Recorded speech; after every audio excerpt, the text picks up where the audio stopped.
did have an instant of, why are you wearing that you can't wear that to go and do X, Y, and Z. And that was the point where I was like, no, too fucking far, hun. Don't come for my fashions. Don't come for my fashions. Exactly.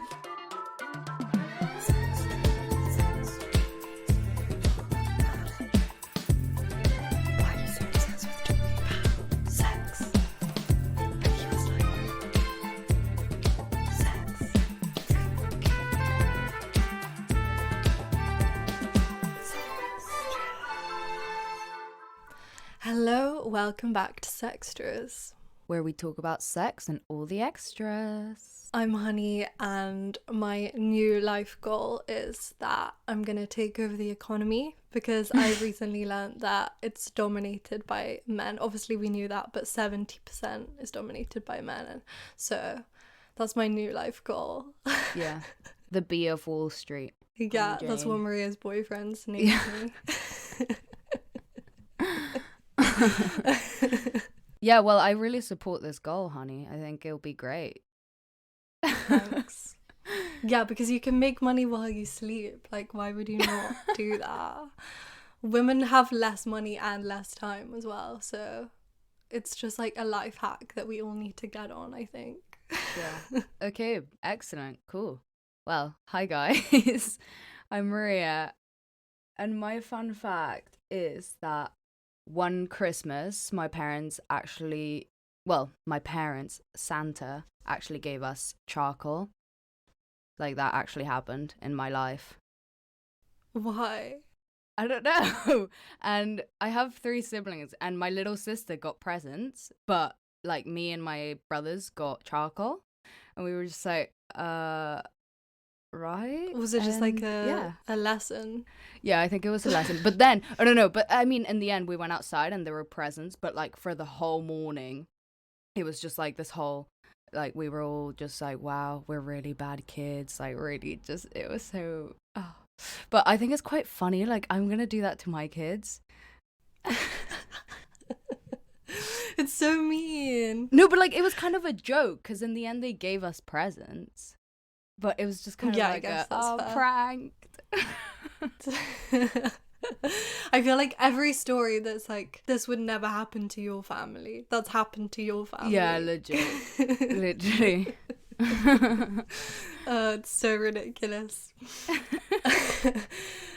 Anyway, this week we are very excited to be joined by a lovely guest. We went on her podcast called Speak On, which is all about topical issues, culture, and we spoke about sex education, so you guys should go check that out. But she is joining us this week to talk about toxic relationships, how do you tell you're in one, how do you get out of one, and yeah, just generally having a chat about that, because we had some requests to do this episode, so we're very excited to finally be doing it. So please welcome Yolanda. Oh, thank you.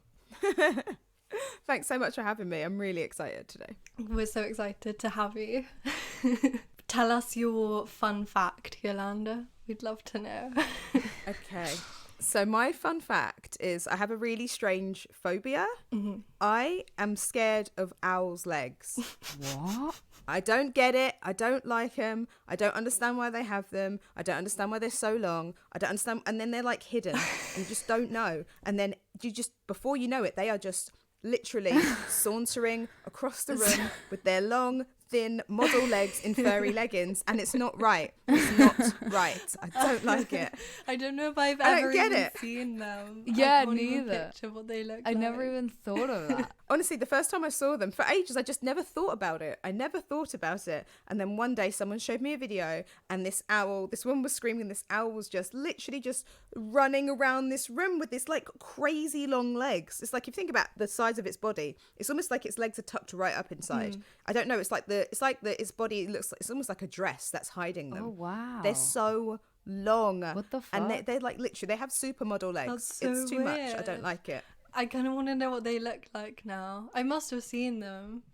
Is it just owls, or like what about chickens? What about similar kind of legs? No, it's owls. I don't like. Do you know what it is? I don't mind chicken legs. I see them. You can see them. There they are, and it's like, you know, they're cute. They've got like, you know, they're a bit thick. It's all right. I don't know. There's something about it that's like not so scary. But it's the owl legs. It's like you're like, oh, it's look at this cute bird. Oh, it's all round and stuff. And then all of a sudden, then it's like they just emerge. It's like the slowly. hidden factor. I don't. Yeah. Yeah, like the witches. Yes, I don't like it. Like the square toes. Exactly. I used to be so scared of that. I would always like look at people's shoes and be like, do they have square toes? Secretly.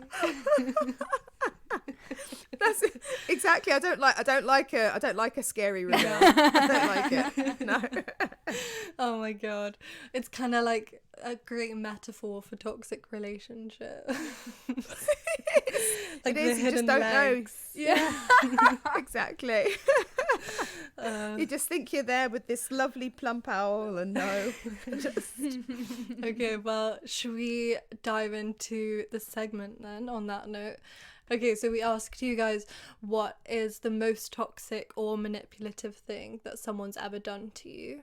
So the first one is making your partner feel guilty about not wanting to hang out. I feel like this is something that so many people do that... Yeah, I feel like I do this all the time. Lol.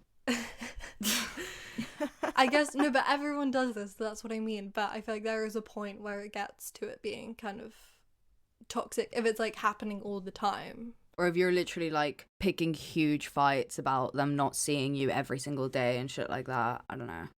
Mm-hmm. I guess Yeah. I don't take it to that extent, but I feel like everyone like a little bit. You're like, you know, when your boyfriend's like, oh, okay, I'm gonna go now, and then you're like, you have to go. No, And like you know, Oh yeah. like, and you make them feel a little bit bad, but like it's not full on. Kind of stop before it stops being cute. Yeah. Yeah. Yeah.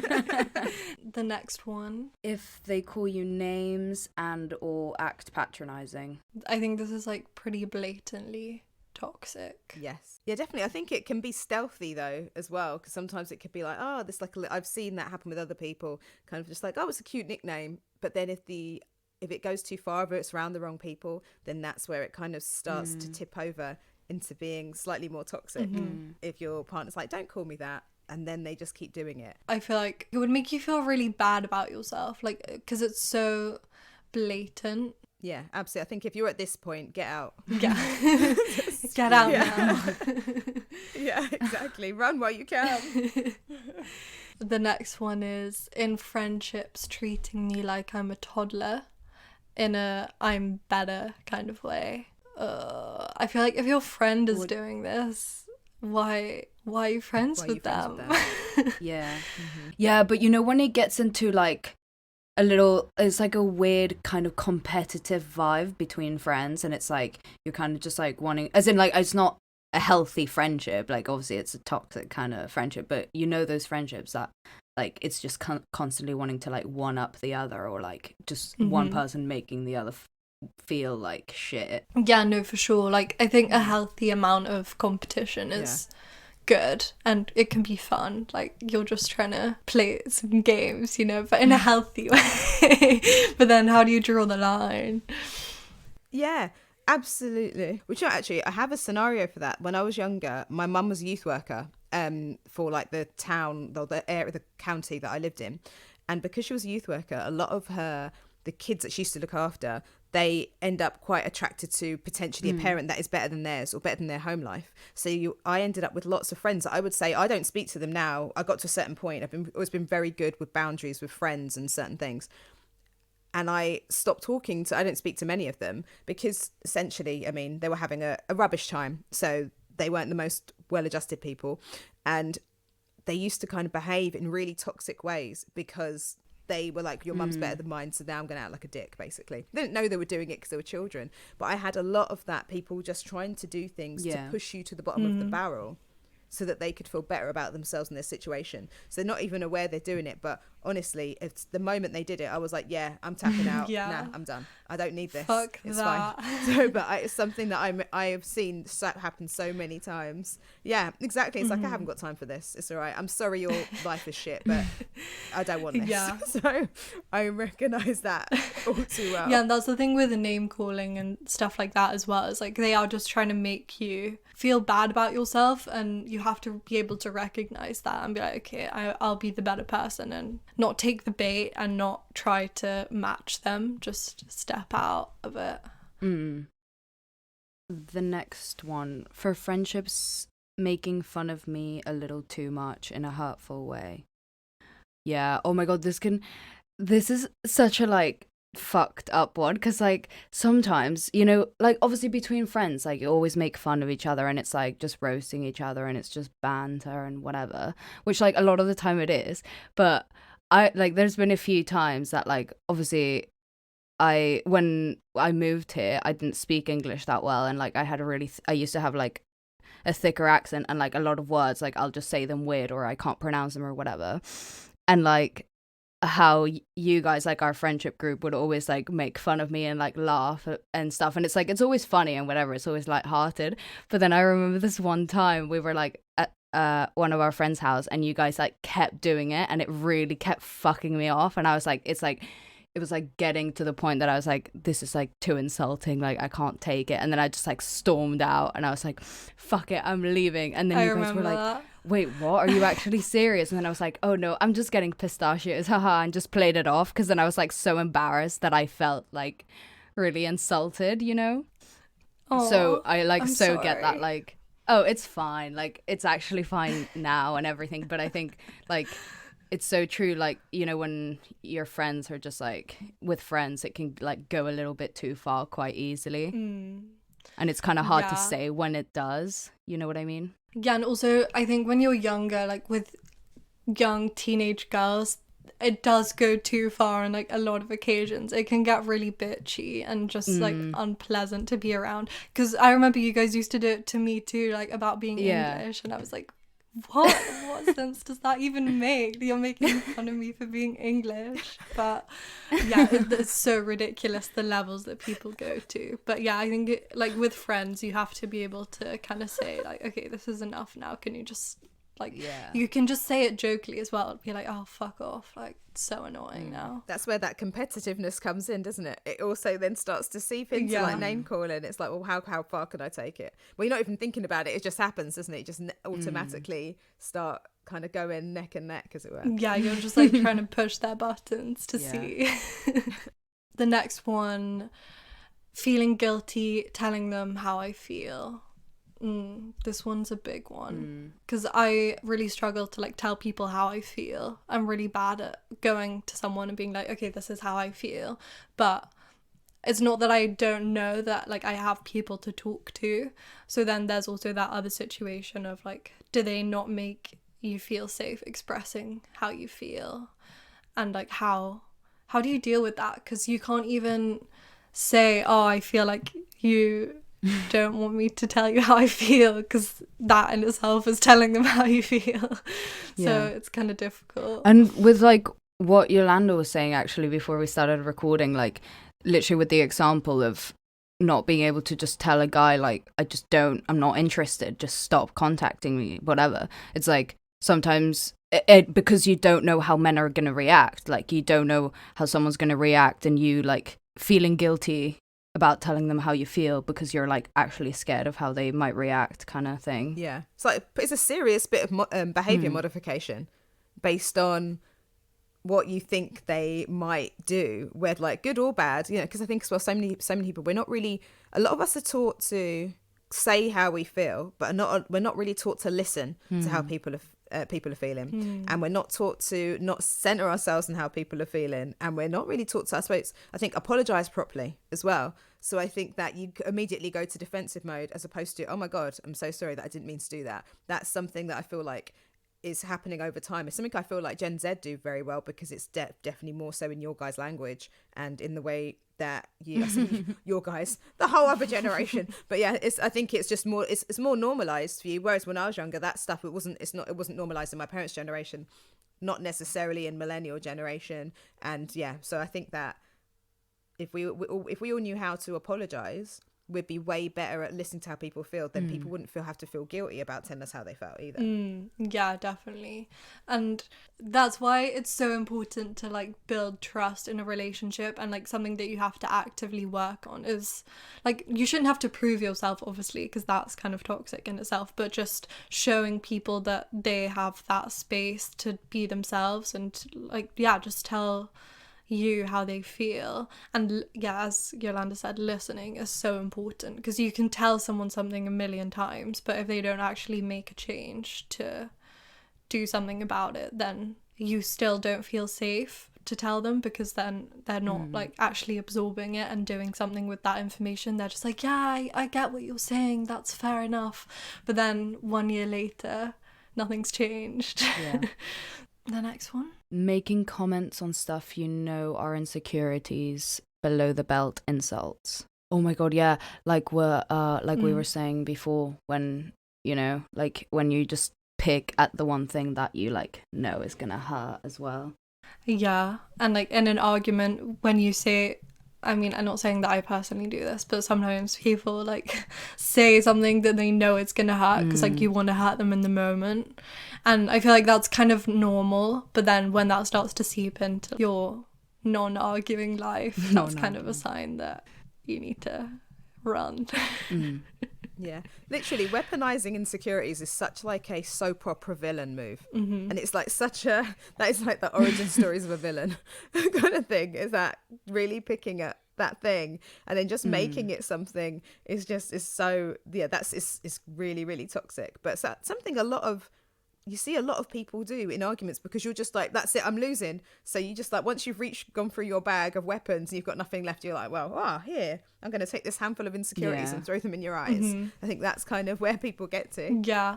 And it can be really hard to like react in the moment as well, because obviously they are like hitting you where it hurts. So then you're kind of more focused on that than kind of stepping back and being like, why are you doing that? Like, leave me alone. Exactly, yeah. The next one is gaslighting. So again, kind of like not making them feel safe, expressing how they feel, making you feel crazy for expressing how you feel. I'm so glad that it's like become more spoken about. I think in like the last couple of years, I feel like I've seen so much about it. It's like so normalized. Like that kind of behavior is so normalized, especially in kind of, I think especially in, actually, I don't know, I could be speaking out of turn, but because I think there's so many, I suppose, in a kind of heteronormative relationship, there are so many things that are normalized. There are so many things that some of these stereotypes and tropes are kind of wheeled out. She's crazy, she's done X, Y, and Z. But then I think a lot of the time when you are crazy, and I'll tell you my own story later where I got to that point of being crazy, as it were, with an ex. Usually you're there because someone drove you there willingly. Someone literally put you in the car, started it, switched it, and then drove you down that road while gaslighting you. Like, yeah, okay, yeah, this is a nice journey. And then they just dropped you off. And then they just drove back. But then I think that's what it's like that. Yeah, they drive you there. They take you there. It's not a destination you get to yourself. Yeah. I think there has to be an element of gaslighting in order for you to even get to that space. Yeah. But I think so much of that is normalized because the whole trope of crazy ex-girlfriend, oh my god, is so normalized. But there's so many different specific behaviors that take you to that place that we don't talk about enough. Yeah, that's a massive red flag if you're dating someone and they're like, oh, my ex-girlfriend's crazy. Oh yeah, stay the hell away from Why them. were they crazy? Yeah. Exactly. What did you do? Tell me. I always ask people that, what did you do? Any of my male friends that are like, oh, she went crazy, I'm like, what did you do? And then when they tell me, I'm like, wait, what you did was mental. Yeah. It's just like, Yeah. I feel so sorry for her. She's just trying to live her life and you have turned up and fucked that shit up. Yeah. Oh my god, it's such a massive problem. I don't know if you've seen the TV show Dirty John. Yes. Oh my god. Yeah. Show. Oh my god, the gaslighting in both seasons. Actually, I've watched both of them now. It's crazy, and you kind of, I think they're really good because they show you the process of a man kind of like manipulating a woman, and how then obviously at the end, because it kind of starts with like the end making her seem crazy, but then you get the whole story behind it, and it's like the big reveal of what they did to get her to that stage. It's crazy. I still haven't seen the rest of the second season because genuinely I couldn't watch it because I was too angry. Oh yeah, me and my mum were watching it. We were like texting each other, like, "What the fuck is wrong with this man?" Yeah, I still haven't. I'm still filled with rage. I haven't watched it for months. I'm like, I'll go back to it and I'll just be angry. I maybe need to watch one a month. Yeah, yeah, it's like emotionally draining. It's a really good series. I would recommend, but like you need to prepare yourself. Absolutely. Okay, moving on from gaslighting. Well, another lovely one, lying continuously.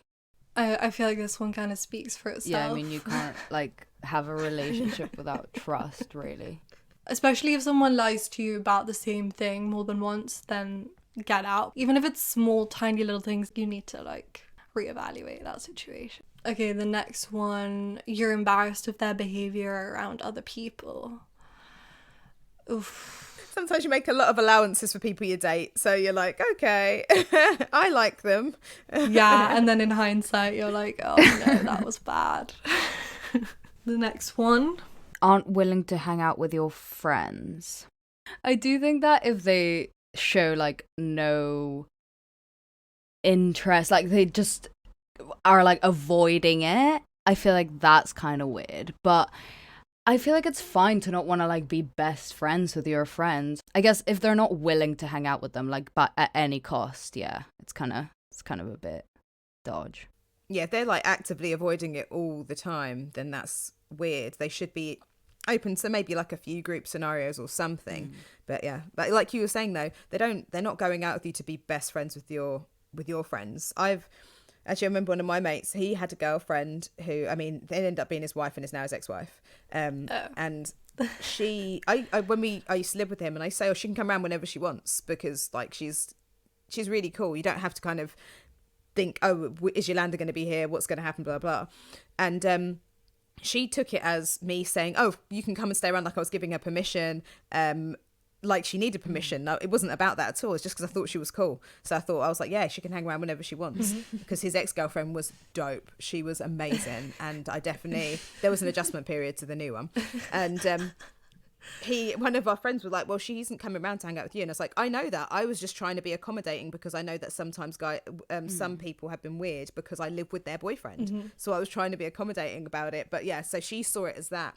I'm not friends with you to hang out with you, like going out with him to be friends with you or whatever. And I'm like, well, but you should be able to be willing to be there when I'm there. And that's one thing actually she wasn't willing to. And then, I mean, they're divorced now for a reason, but it was this thing where actually it translated to a lot of his friends over time. She didn't really want to be around any of them. And then that became an issue. That became a much broader issue. Yeah, and it's like not wanting your partner to be in contact with other people because you have this like irrational fear that something's going to happen. And like that's a massive sign of you don't have the trust that you need to have. Like your partner needs to be able to interact with other people without you feeling insecure about what might happen. And yeah. And I think the whole like not willing to hang out with your friends is like, yeah, obviously they don't have to be best friends with them. That's like, I feel like that's unreasonable to ask, but yeah, just like want to know like what your life is like and what your friends are like. Yeah.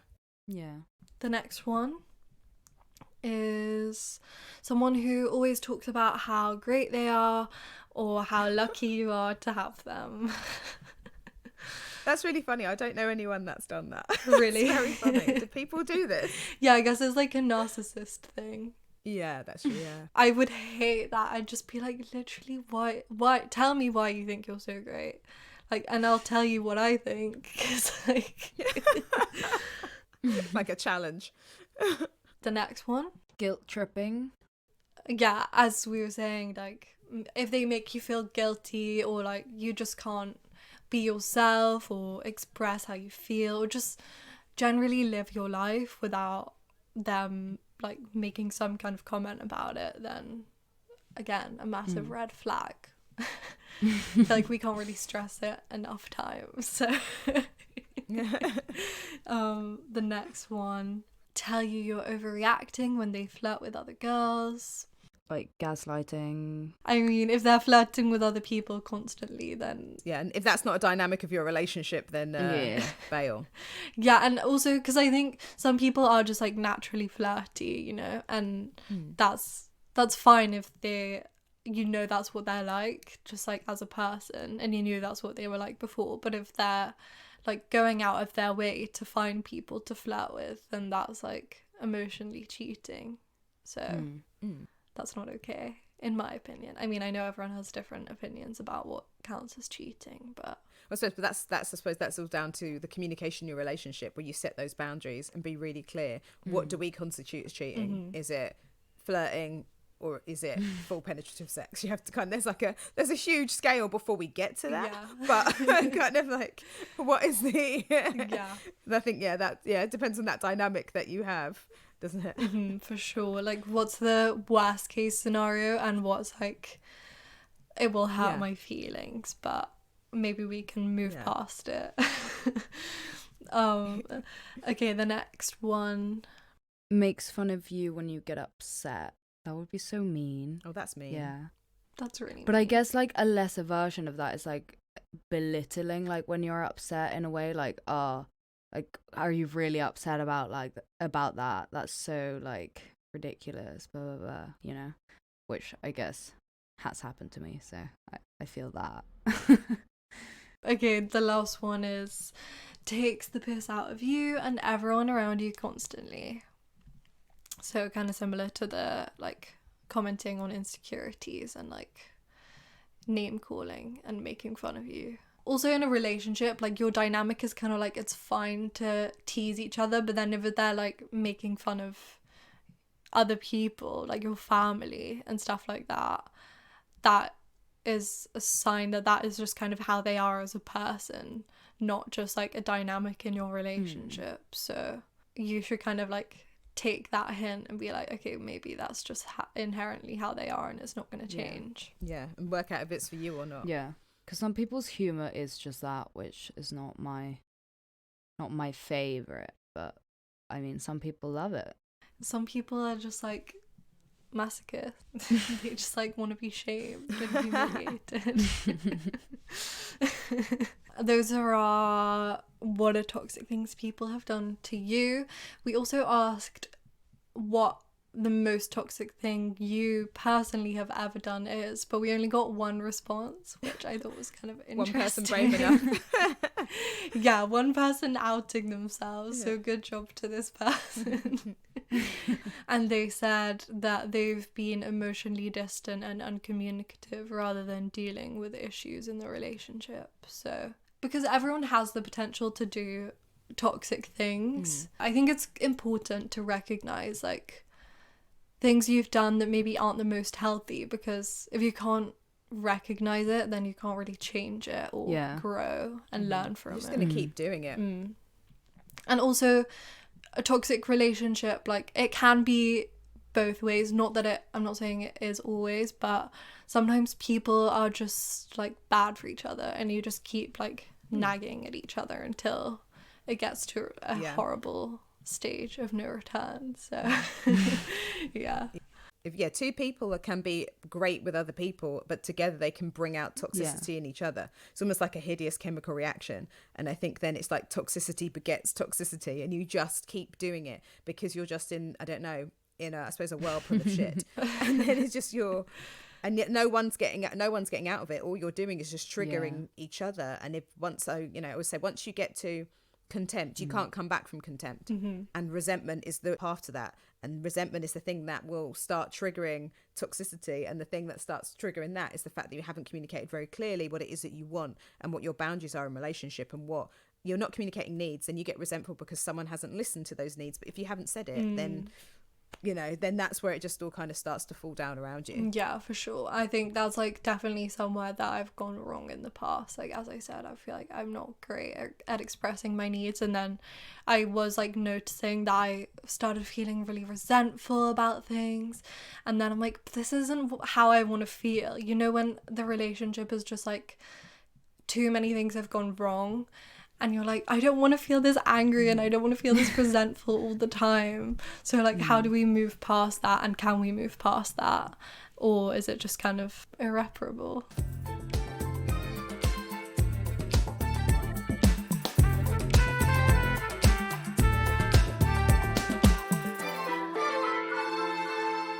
So, Yolanda, as you were saying, you have a story to tell, or maybe, I don't know, maybe more than one story. So do you want to tell us kind of about a toxic relationship you've been in and what that was like? Yeah, so I suppose it's one story really, because I think prior to that relationship, I don't know, things weren't toxic, things were just dysfunctional because I was just younger and just wasn't as good. I wasn't very good at relationships, and also nothing was that serious. But then I was in a long-term relationship that ended up quite toxic, and I've talked about it a few times to people, mainly to my friends and family, but not so much on a wider scale. It's like I recorded a podcast recently about how to get over hideous breakups with my friend Eleanor, who's written a book called Staunch, where she talks about her toxic breakup and what it did to her. She had like a breakdown after, her whole life changed essentially after her like main relationship broke down. And I touched on it a little bit there, but the reason I think I'd never said anything before is because I didn't realise how toxic and kind of, I knew it was dysfunctional, certainly, but I didn't realise how toxic it was until I was entirely out of the fog or the cloud of it, really.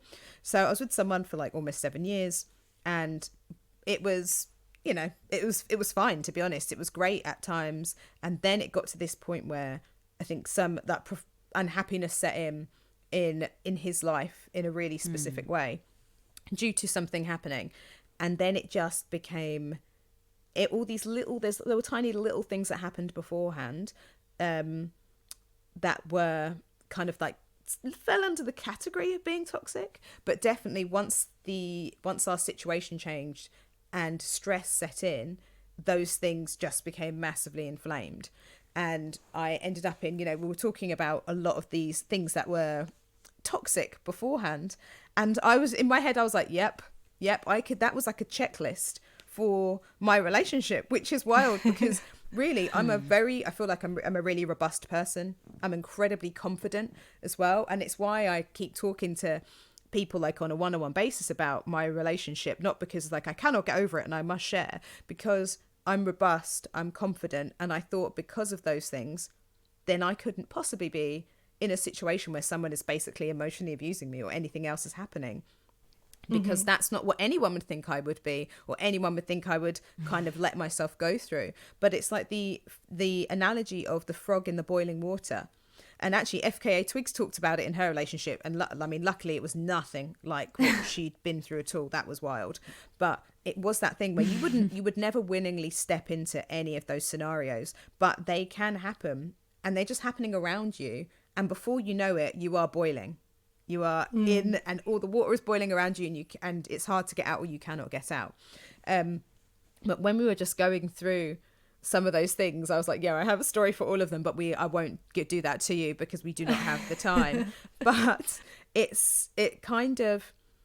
was weird because then when the kind of the scenario around everything getting worse and becoming kind of more toxic than it was actually when I was in a point in my life where I wasn't as robust as usual, and I wasn't my usual self. So this was a good few years ago now, because the relationship's been over for about 3 years or so, 4 years.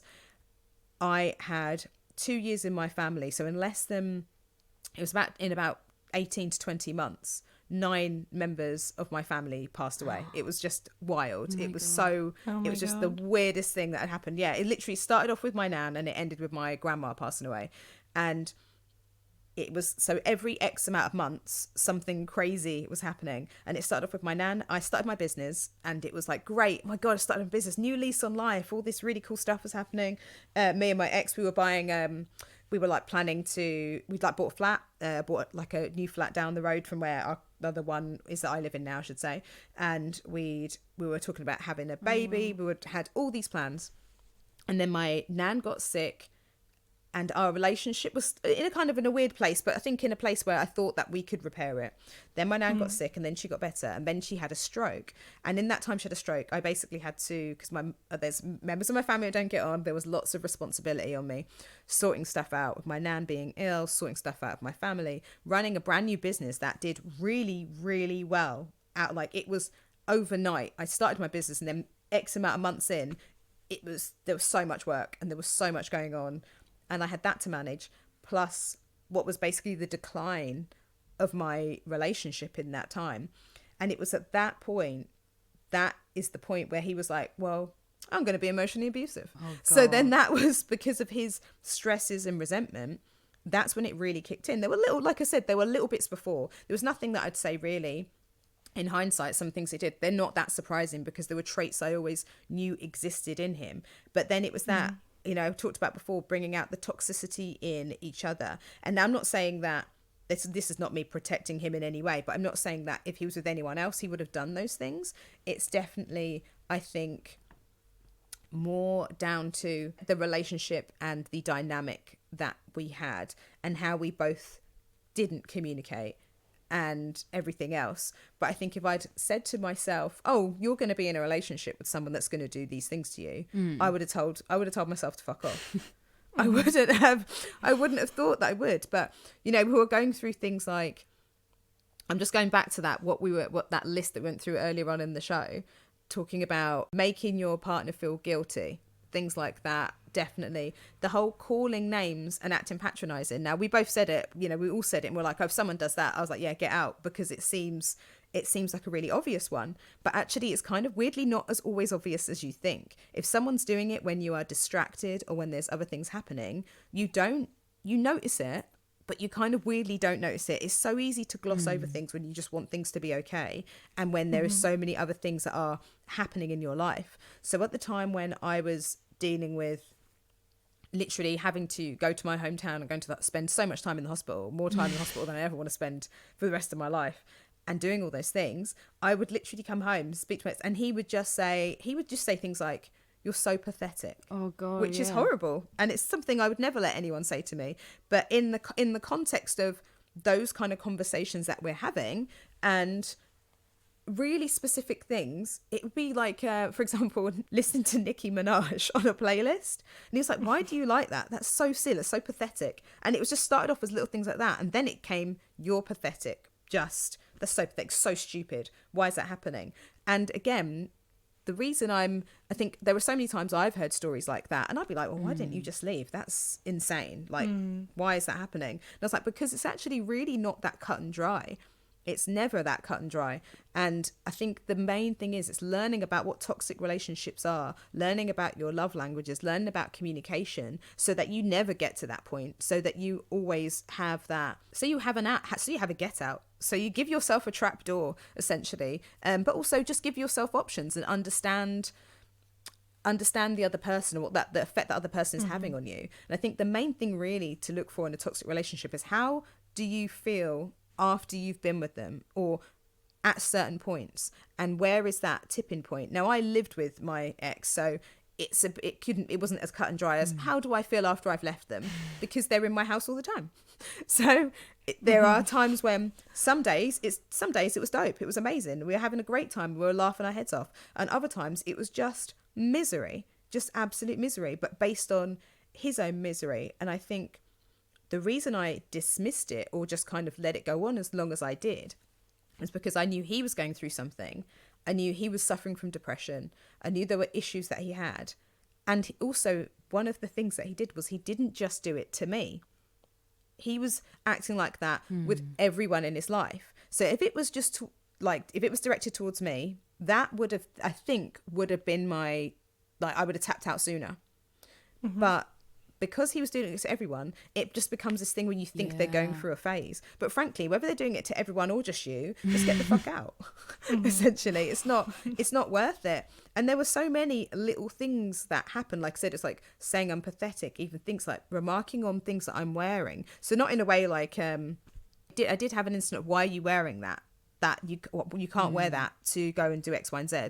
And that was the point where I was like, no, too fucking far, hun. Don't come for my fashions. Don't come for my fashions. Exactly. But also because that's one of the main things that we're taught about. There are really specific things we taught about toxic relationships and abusive relationships, etc. And one of those main things is when they control what you wear. No one tells you about the 75 steps that it takes before you get to that, when they're mentioning what you wear. And there are so many other things that fall below that you need to pay attention to. And again, it's how do you feel after you've spoken to them? How do you deal with arguments and confrontation is a really good question to ask yourself. Because if they are getting to that point, like where some people have pointed out, if they're then reaching into your insecurities to throw insults. And I mean, I'm really lucky. That's genuinely something that there was one time he did that. I remember, because he hadn't done it before, and he never did it again.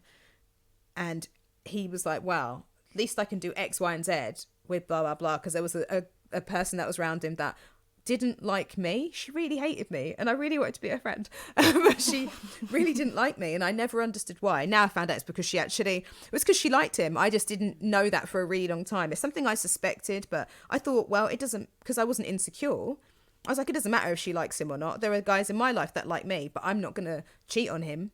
So it doesn't matter. How they feel is how they feel. It's very separate from our relationship.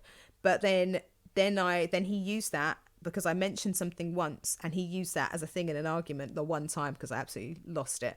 But all those things you listed, I was just like, yeah, so many of them have happened. And I wish I could go back and again have a word with myself and just make myself open my eyes a little bit more.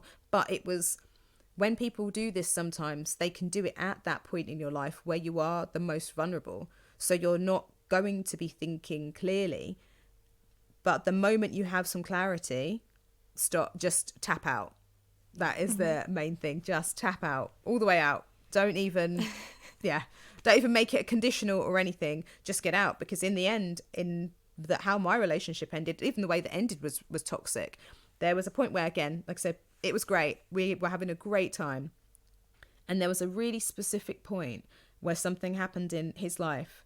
And I don't know, just like a newer person emerged, or another part of him, his personality or whatever. And it just became more and more kind of like little bits of name calling, little bits of, actually one of the things she talked about was being embarrassed to take someone somewhere. And I would never be embarrassed to take anyone anywhere. They are who they are, etc. But he would act like he was embarrassed of me and try to control my behaviour. And because I thought one of the main reasons I thought I wasn't in an abusive relationship, and obviously there's a difference between abusive and toxic. I mean, they're a Venn diagram in one hand, but on the other hand, there can be toxic things before you get to abuse. But I wouldn't have necessarily thought I was in a relationship like that, because I was pushing back. I'm confident and I push back. There's nothing that anyone can say that can make me feel bad about my appearance.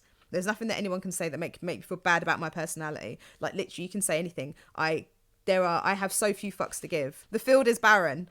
You can say whatever you want. I know who I am and I like myself. But I would push back. And because I was like, well, I'm robust, I'm confident, and I'm pushing back. So I'm not in that dynamic. But actually, if you even have to have those conversations, you are in that dynamic. And that is, again, something I wish I could have identified a little bit sooner, because you shouldn't be having a bad time in a relationship. If you're not having a great time, why are you there? And again, I think because so many people think that relationships are hard. I remember having this conversation with my friend when he was breaking up with his partner last summer at the beginning of lockdown.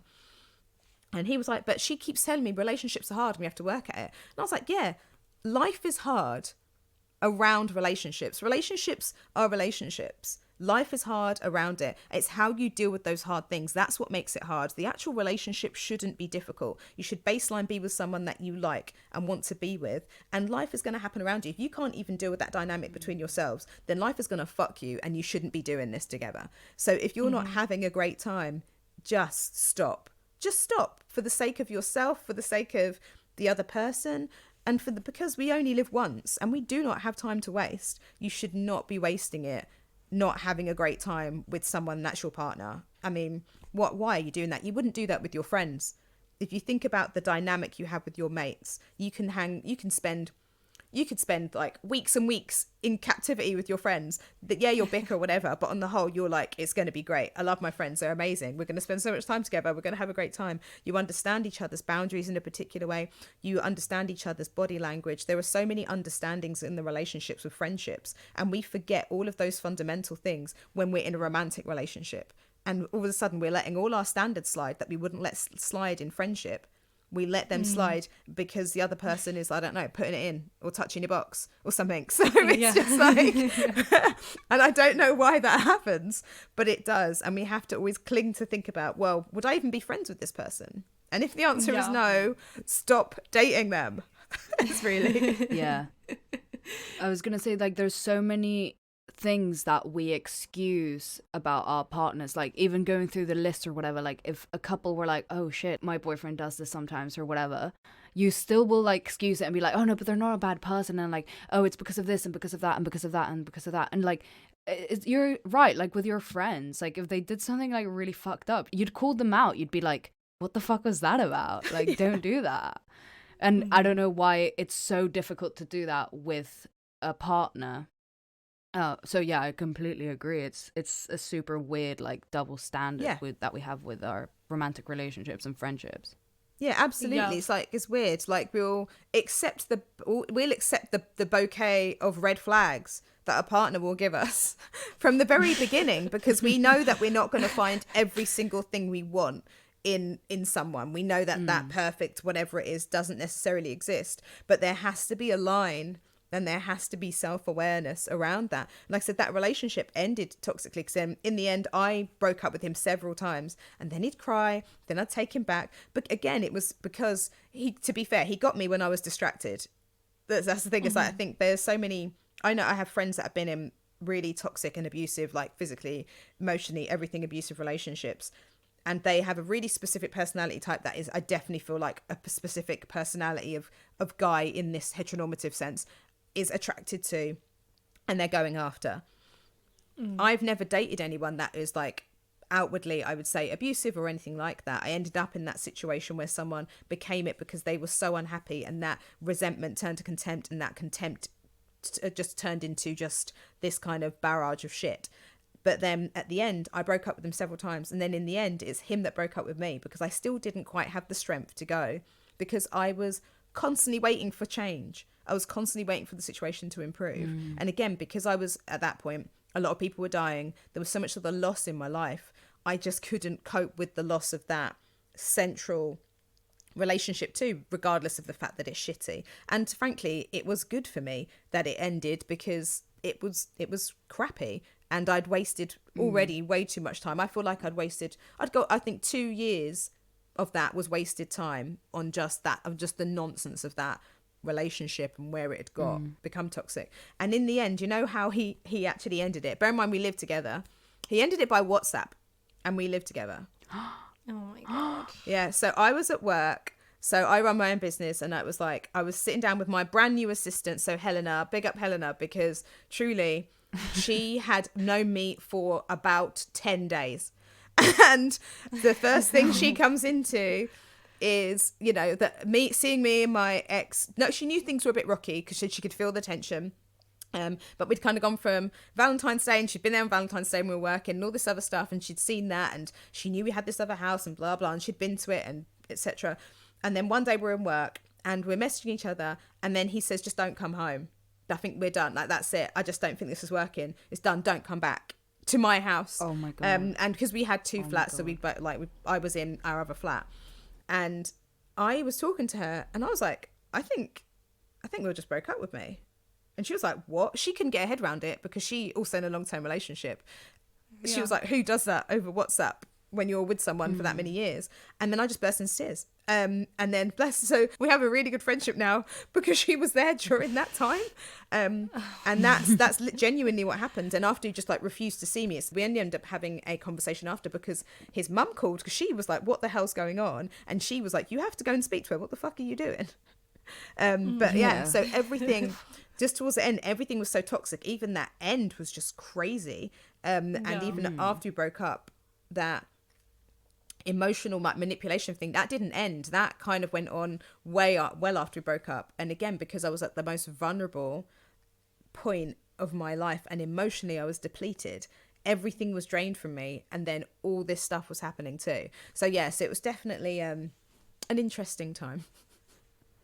Yeah, oh my god, it sounds so intense, and I'm glad you got out of it. And I'm so glad you said about knowing how to argue, like knowing your love language, knowing your attachment style, and just like knowing all that stuff about yourself, because we talk about this a lot on the podcast, and this is why it's so important. As you said, you knew that you're this like robust woman, you're confident, and you know all this stuff about yourself, but even being in a relationship like that, the small things, they will like chip away at you. And if there's like suddenly something's thrown into the mix that wasn't in your life before, like something stressful happens, or as you said, people in your family were dying, you never really know how that's going to affect someone, or how that's going to affect yourself.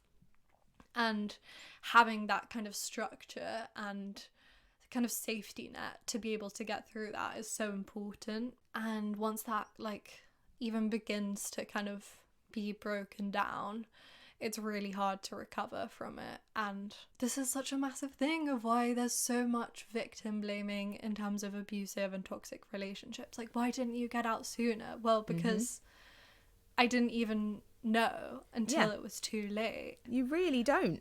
And when I went through a list of some of the things that he did in that relationship. I won't go into the full list, but so my sister's a clinical psychologist, and I remember speaking to her about it after, and I said, this was the relationship, and she was the one that was like, this was toxic and this was abusive. She's the one that kind of really had to highlight that to me, and I was like, well, no, I pushed back. She was like, no, because you've modified your behaviour. She goes, it's one thing when we're modifying our behaviour because it's like, well, we know when we're acting like a dick and we have to stop acting like a dick. But she said, if you are modifying your behaviour to mitigate that person having a certain reaction, then this is abuse. That's what it is, pure and simple. And so that I will give you the short list of things. So again, the making you feel guilty about stuff, that's definitely a thing that's happened. It would even start off with things like him just being quite selfish. It's like he'll go to the shop and get something for himself, but he won't ask me what I want. And it was a bit of a running joke because his best friend, when his best friend came to stay, he would always ask me what I want at the shop, and he would always get something for me just because that's more of his kind of his personality type. But then I accepted that he definitely had a side of him that was selfish, which his family and friends also addressed. So you just accept it. But then it's when that started to play out more and more with him just neglecting and forgetting me and not thinking about me, which is basic, it can happen. But when it happens too much, it's too much. Things like him being jealous of other guys in my life, which I weren't even really hang around with, but he'd be jealous of like my personal trainer because he thought I was flirting with him. I wasn't. It wasn't like that at all, but he got jealous, which was the thing was he was cheating on me. So I guess that's kind of the projection kind of part of it. Just like toxic communication as well. Here's an example. Came home one day, and this is when I'd been back and forth from my hometown because my nan wasn't in hospital in the city, so I still had a journey ahead of me every single time. I've never spent so much money on traveling to my hometown ever. In 1 year I worked it out, and I spent about $7,000 just going back and forth on the trains and everything. It cost me a fortune because every time the train journey alone is about 40 quid. And if you have to do that X amount of times a week, and then when I got back, I had to get taxis because I don't have a car, I don't drive or anything. It just ended up just amounting to huge amounts of money. So then he came home one day, I was on the phone to my friend, and I was working, and I was trying to catch up on stuff because I'd been in the hospital. And he was like, you haven't emptied the bin. You've been here all day and you haven't emptied the bin. What the fuck is wrong with you? And I was like, I've been working. And when you run your own business, you can really get caught up in running your business. And he came home during the work day. So I mostly would have done that at the end of the work day. I just hadn't done it then. But it also wasn't a big deal that the bin had stuff in it. Yeah. Nothing was wrong with the bin being there. It wasn't doing anything. It wasn't attracting ants. We don't have raccoons in our house. It's not a big fucking deal. But he got really stressed out about it. And other things like I said before, like saying you're pathetic for liking particular things. Now I work with influencers, and manage influencers, and brands used to gift me stuff that they would also gift my clients. So I would dress in, you know, some of the things I was given in my house. And he's like, why are you dressed like influencers? Why are you dressed like kids? That's so stupid. It's like, you want to be one. And I was like, no, I don't. All influencers were dressing like Kim Kardashian, who is a year older than me. They are dressing like an adult. They're dressing like an adult. So it's like, I'm just dressing like my age group, and they are actually, So I was like, he got it all. It was all twisted. And that's one of the things. And like I said, there was a point where I'd say 2 times where he commented on something I was wearing. And one of the times his best friend had to pull him up on it, because he was like, God, he's so militant. I don't know why he gets like this. And again, because he behaved like this with lots of people, with everyone in his life, you stop making it. You don't, I didn't make it about me. So therefore I didn't even internalize it, which is good. But I didn't then think about it as being an unhealthy feature of my relationship. I looked at it as being an unhealthy feature of all his relationships, that he behaved like that. But there were so many, and I think towards the end, I think there were a few that when I was like, okay, that's truly enough now. Because even when we bought the other flat, I was like, when we get the other flat, you move in, I'm not moving in. I think we should have a break, or we should maybe go back to the beginning and date. There were things that we were considering in terms of rebooting, resetting, or shutting down the relationship. But he cried, so I didn't. That's also that as well. Manipulation through crying. That's always fun. But one thing in particular, which was, I think, is one of the worst, was when we were with his family. And this is the whole being embarrassed to be around someone, where it translated the other way round. I was on my phone only for a second. It's not like now I'm plastered to my phone all the time, but then I wasn't like that at all. And he turned around at me and he hissed, just put your phone down. Like literally hissed it at me, while his family there, they couldn't hear because they were doing something. And I was like, who the fuck are you talking to? Kind of like, I got really annoyed. But I think because I'm in my head, because I'm saying, who the fuck are you talking to? Shut up and doing what I want. I think that that's not abusive. But actually, then when I was with him doing certain things, I wouldn't pick up my phone. So therefore it was actually modifying my behaviour.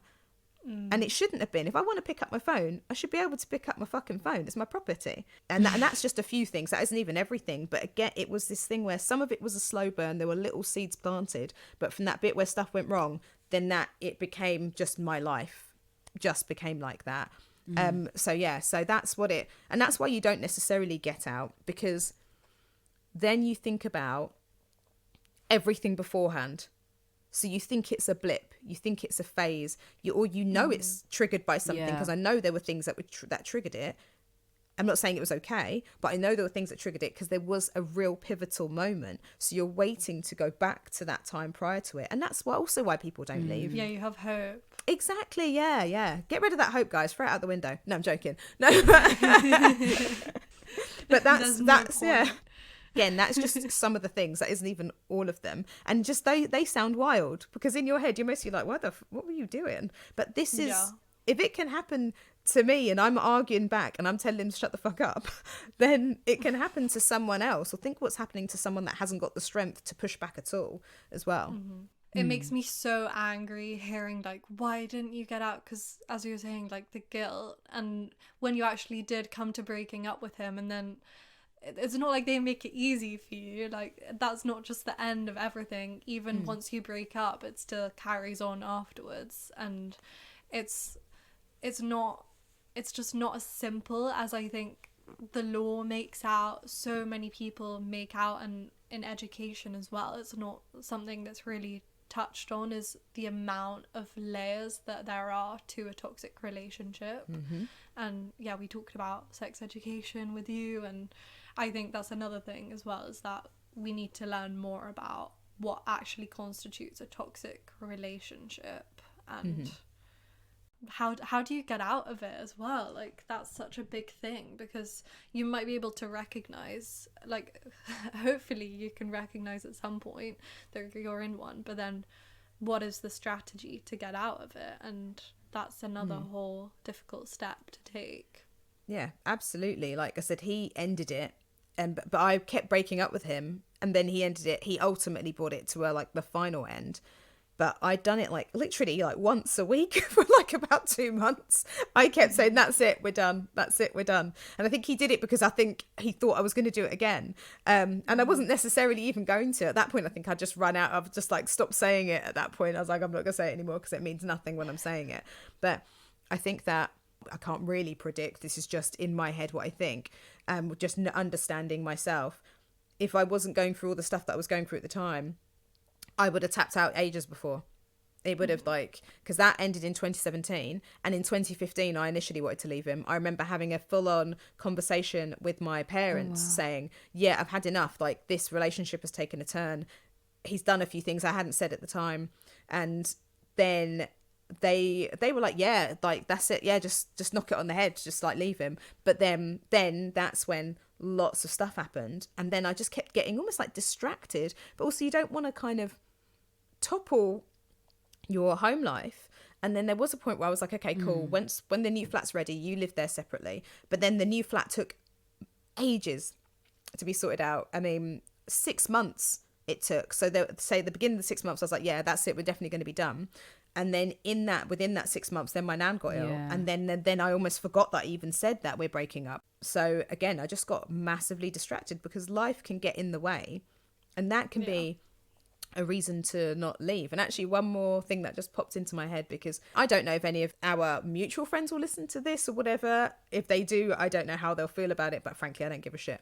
There was a point where I never used to say anything before because I was like, well, everybody's just gonna think I'm a bitter ex-girlfriend, because, you know, since he's got married, he's had kids, everything, his whole life has changed in that time. And there were loads of things, like he wanted to get married to me, then he changed his mind, and then we weren't getting married, and then when he met someone, he got married to them 6 months after. And that was really upsetting for me. Even though I was over it, it didn't stop it hurting, because I was like, wow, okay. But then there were so many times I wasn't open about the relationship that we had, because I was like, I don't want to, that's not fair on him. I don't want to embarrass myself, but why should I not be able to tell like my story of what happened to me? Because it also happens to me. And he willingly took part in that and willingly did those things, even down to things like when it came to us discussing having kids. And I think actually I thought what the worst thing was. This is genuinely the worst one of the worst things it did, maybe the worst, was when I got polycystic ovary syndrome. I didn't know for a while. I went to like go and have check out my fertility and all that kind of fun stuff. But then we weren't actively trying to have a baby. It was just like, we want to have a baby, but you know, really, there's a particular window. Not all men understand. They don't all understand it, do they? They think that they can just put it in at any point and a baby is going to come out. And it's like, no, there is a window. There is a window, and within that window there is a percent. But just shooting it around all over the month does nothing. But but then I think that's what he thought happened. And I hadn't got pregnant. But then I knew we weren't trying, and I knew we weren't aiming for the right times. I was just like, whatever, when we make that conscious decision, we will make that conscious decision, and then we will try during those times. And he was like, I think that you don't want to have a baby. I think you don't want to have kids, and I think that's why you haven't got them. I think you think something's wrong, but nothing's wrong. It's because your business is your baby. You said you started your business to have kids, but actually it's taken over, and this is it. I think this is what you want. You don't really want them at all. And he goes, and I think you're secretly taking the pill. And that's genuinely, he said that on more than one occasion. That was the point where I was like, get the fuck out of my house. And he genuinely started searching around the flat for the pill. And that is a genuine thing that happened. And I don't know if other people will believe that, know him, will believe it or not. But genuinely, this is what your friend did. That's what he did. And which is fucking mental. And it's crazy. And I remember just being like, what the fuck? There was a point, I remember standing in my kitchen next to my oven. You just remember something so clearly. And I was like, what the fuck and he was like bashing about and really screaming and shouting and everything else. And that's a genuine thing that he did that no one would ever think. I think people that know may not even think he would do that, but that is what happened. And there were so many times I didn't talk about it as well, because after we broke up, I touched on it earlier about being a crazy ex-girlfriend. When we broke up, I lost my mind. And there was a point where I wouldn't have told anyone that before. Like the guy that I'm dating now, I fully told him everything. And he's like, well, shit happens. But then I literally lost it, because at that point, I think at the point where after we broke up, in that time, in the long protracted kind of aftermath of our breakup, a lot of people, again, every few months someone was dying, every few months something was happening, and it was really shit. And it was a combination of things. It was illness, suicide, accidents, you know, pick a thing, it's a thing that happened. It was like living in a very bad soap opera for like a condensed period of time. And every time I lost something, I don't know why, I would go back to him. And also, he owed me money as well, which I ended up having to go to civil, like, was it civil claims court? I can't remember what it's called. But I had to go to that to get it back, because he just refused to give it to me. And I wasn't even trying to get it. My mum was trying to do it to kind of keep me out of the situation, because she started to understand more about it. But then even during that time, every time I lost something, I would then message him, and I'm like, but why have you done this? I just needed answers. Like, why have you done this to me? Like, why have you done X, Y, and Z? Because then also I found out he cheated. Why did you cheat? Like, what? And I just wanted to know all these answers that I think under normal circumstances I wouldn't have given a shit. But every time I lost something, I panicked about this bigger thing that I lost. And that's when all that toxic behavior and all those things that he did before, where they hadn't played on a single insecurity that I had while we were together, they all came back after. And that was the thing. So at the time, in the moment, I'm fine, I'm robust, it doesn't matter. At the point at which my life is literally crumbling, the only thing that was working was my business. Everything else was fucked. And then everything he'd ever said to me about not having kids, everything he said to me about that, any of that kind of stuff, because as we're breaking up, he's like, if you don't have kids now, when will you have kids? Like, who's going to go out if you look at your age? Even though I don't look my age, all that shit was in the toxicity of our breakup. All of that came back, and then all I wanted to do was discuss it with him and ask him questions about it. Like, did you mean it? Did you ever love me? And I rang, I stopped ringing after a while, but I emailed, I would message him. I was asking questions because I just wanted to know, I wanted clarity. But again, it was every time, if you think, look at the dates, it's literally someone died and then I did it, because I was just went into this blind panic of grief and everything else. And that's the thing that stopped me talking about anything for a long time, because of the shame of being a crazy ex-girlfriend. And I was like, no, someone drove me to that crazy by, for years, putting shit in my head about the fact that you don't really want kids. This is what you're like, you're pathetic, you're trying to be something that you're not. All these things all came back after. And again, still are really confident to a certain extent, but that absolutely depleted it. So again, that's why you need to get out of a toxic relationship, because then it's not about it necessarily hitting you in the moment. It's about what it does after, and what it did to every relationship after. It took me a really long time in therapy to get to the point where I could have anything remotely healthy, because every time I dated someone, they knew, like one guy who was very astute, and he was like, what are you holding back? What is happening here? What is broken here, like in you? Sometimes you give, and then sometimes you just shut down, and all of that was the aftermath of that. So just to kind of, so if you notice something's toxic, don't just think about what it's doing to you in that moment, think about what it will do down the line, and make sure you get the fuck out. That's basically what I'm saying. So For sure. Like, because I was in a relationship as well that, like, it was quite manipulative and stuff, and like I think back at things that I did afterwards, and like I feel really ashamed of the things that I did, and I'm like, why did I do that? I know that's not who I am. And it's because of all the effects that it had after, and then in my next relationship as well, the effects that had on that, and the trust issues that I have, and you hold so much of yourself back because of it. It's not just in the moment, and then once you're out of the relationship it's done, as we were saying. Like, it's something that you really have to actively work through. And what do you do now when you feel any of those things happening? Well, I'm not in a relationship anymore. But you just kind of have to step back and be like, this person is not the person I was dating before. This is a completely different person, and like you just have to rationalize it. And that's something that's like helped me a lot, is even though it's hard to rationalize it, and you might not be in the most rational state of mind, is just really trying to take a step back and be like, okay, let's look at the facts, let's look at what is actually happening, rather than what my mind is telling me is happening.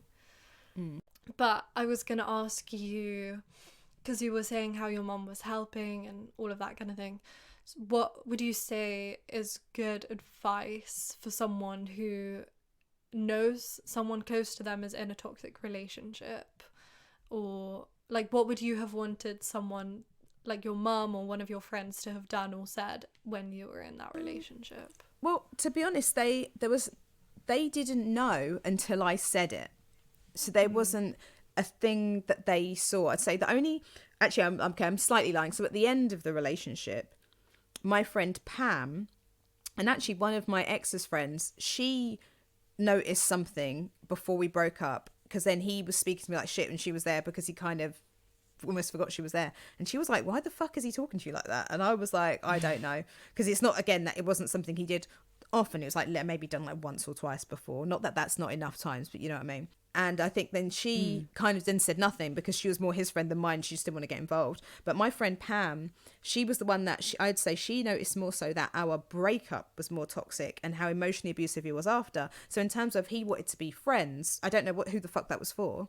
He wanted to be friends. I still had a key to the other apartment because I still had stuff in there. All that time he was sleeping with someone in that apartment. So I could have gone there at any time and seen that. It's fucking wild. Oh my God. And she was the one that was like, she thought he was being emotionally abusive in the breakup. She actually didn't say anything to me about it at the time. What she was going to do immediately was just escalate it to my parents, because she knew so much other stuff was happening in my life. She knew that, she knows me well enough to know that telling me wasn't going to help me, not because I would deny what she was saying, but because I wouldn't personally know what to do about it.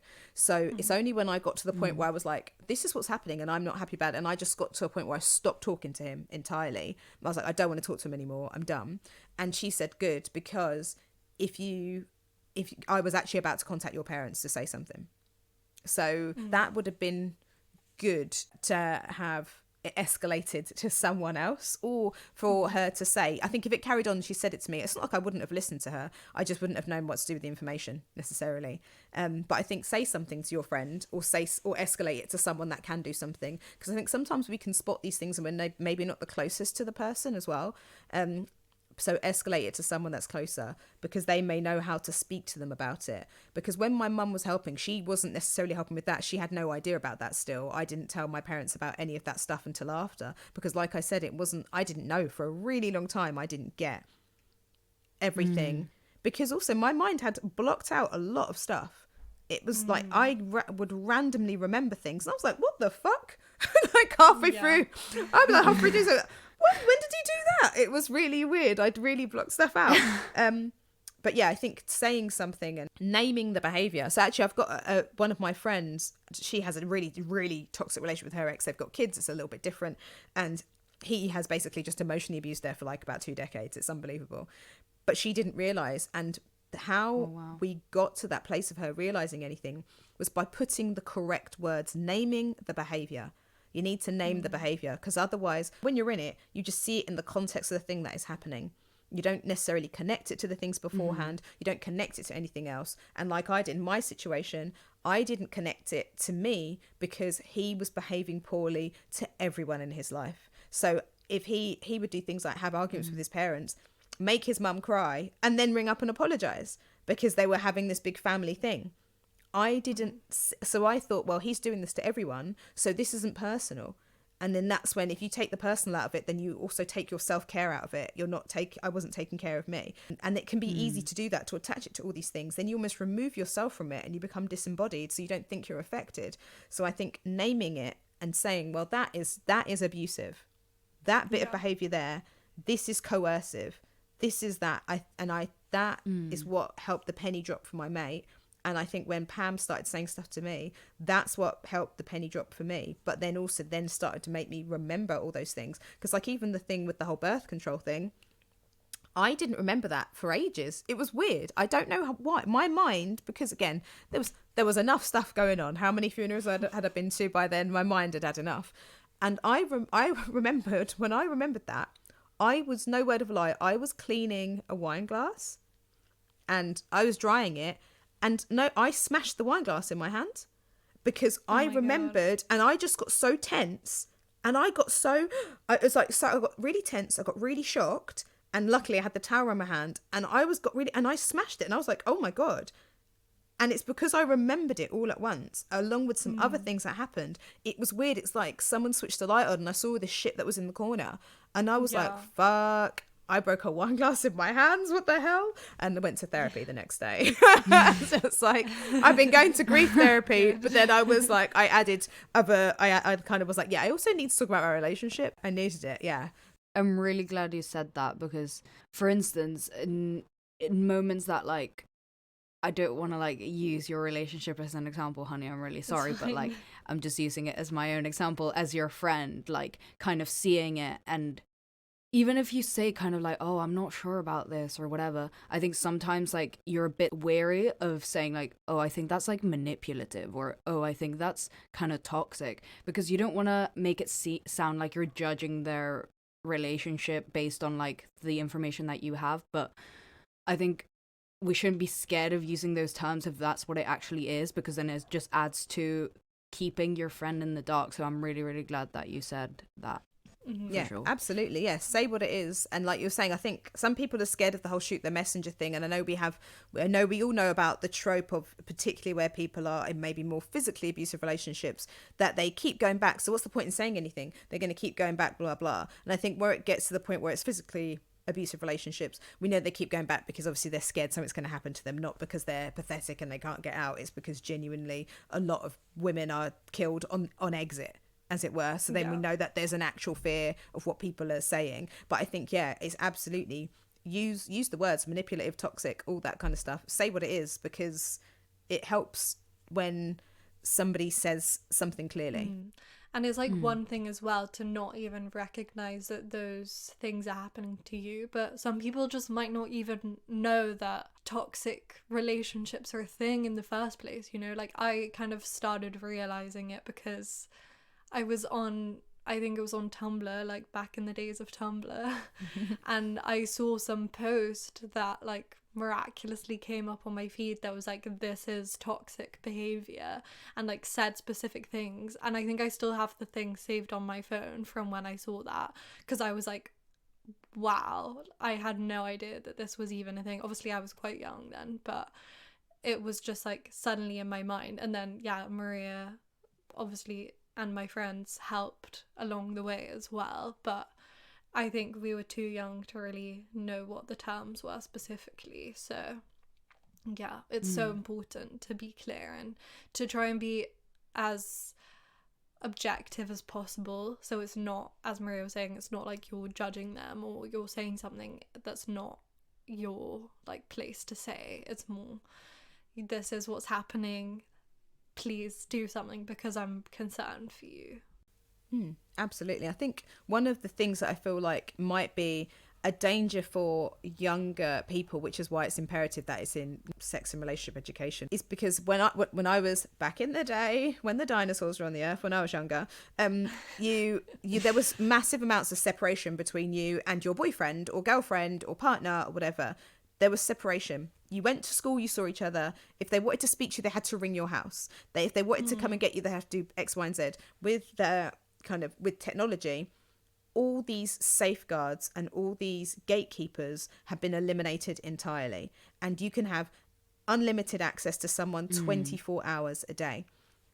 So with all these means of technology and all this kind of, I don't know, abundance of communication, the ability to be able to manipulate, to be toxic, to be coercive, to be abusive is increased. Yeah. You've got how much access to toxic people have to vulnerable people. Not even vulnerable, because vulnerable makes it almost sound like anyone's coming from a position of weakness or whatever. It's like toxic people have more access to people than ever without a single gatekeeper or safeguard between them and that person. So it's important that we know what it is, and it's important that we understand it, and understand it can happen to anyone. And again, I'm not at all going to equate my situation to anyone that's in something that's physical, because that again is something else, and it's terrible. But I don't want anyone to think that just because it's not physical means you stick around either, because if you are again, I'm lucky. I've always had an abundance of confidence. My parents have brought me up in a really specific way, and they haven't even brought me up in a way where I wouldn't necessarily not tell my parents things.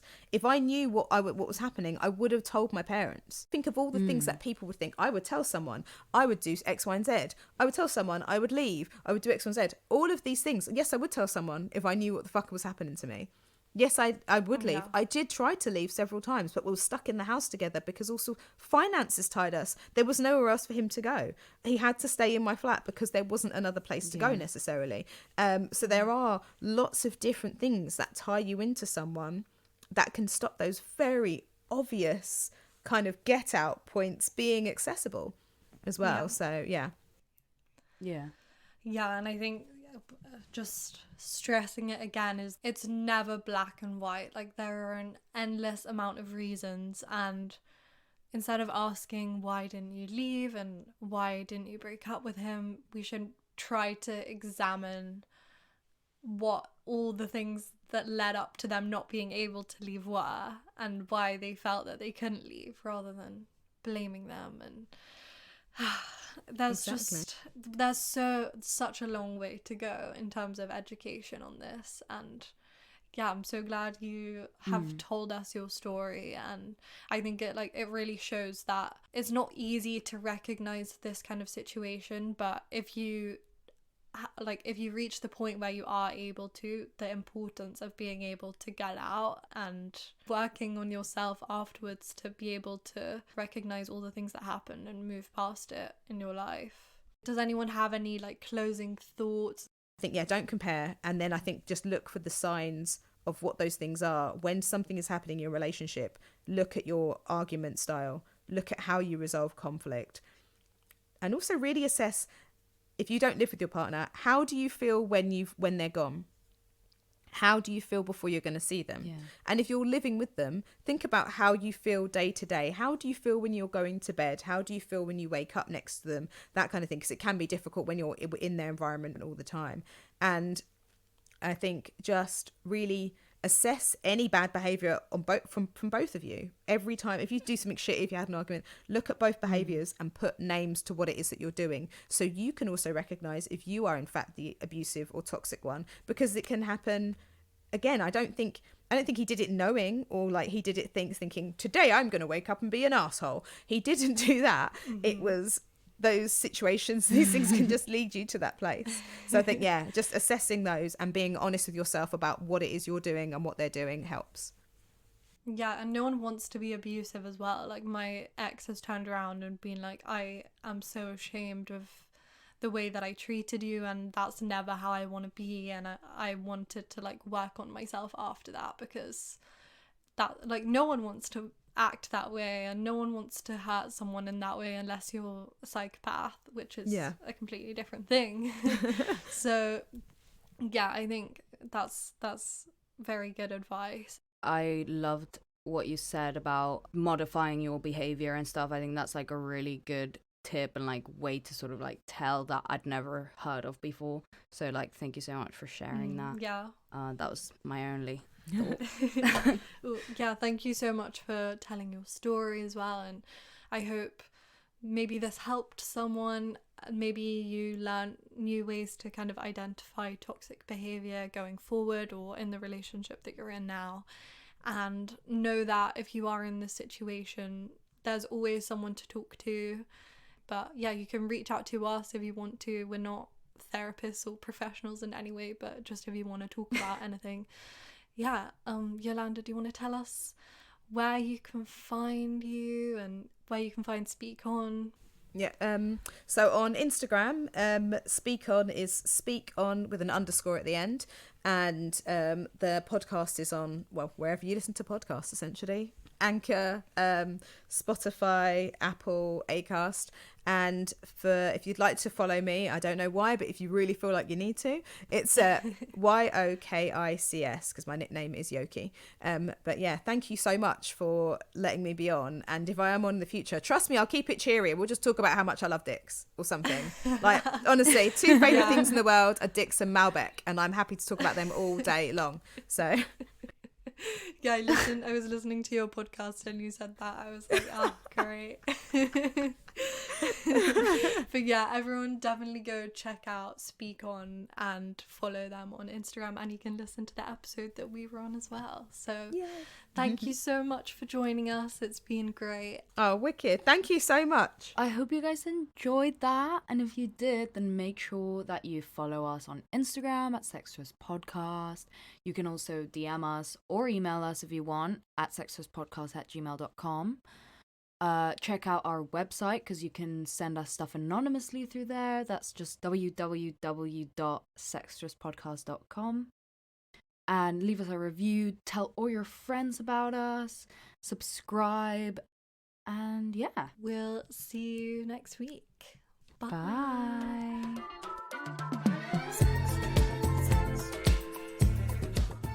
You've been listening to Sextras, presented by Honey Jane Wyatt and Maria Jose Hayodatiyi, produced by Mabel Productions.